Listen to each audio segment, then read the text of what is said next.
From the foregoing it may be concluded that there is no composition in God. For in every compound there must be act and power. For many things cannot simply become one unless there is something in the act and something else in the potential.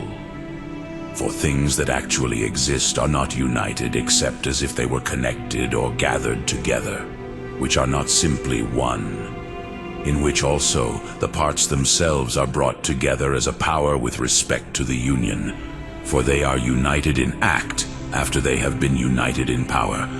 But in God there is no power, therefore there is no composition in it. Again, every compound is posterior to its components. Therefore the first being, which is God, was composed of nothing. Still, every compound is potentially disintegrable, insofar as it is from the reason of the composition, although in some cases there is something else which is opposed to dissolution. Now that which is dissolvable is in the potential to be non-existent. That does not belong to God, since it is by itself necessary to be. Therefore there is no composition in it.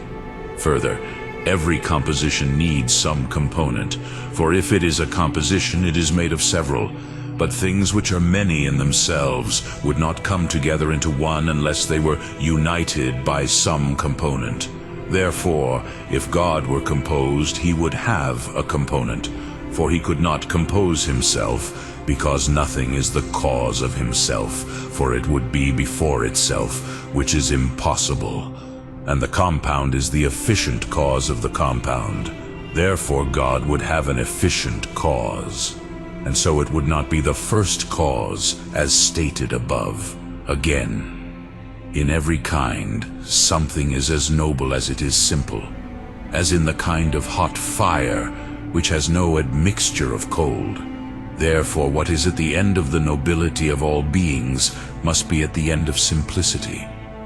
Now that which is at the end of the nobility of all beings, we call God, since it is the first cause. For the cause is more noble than the effect, therefore no composition can happen to him.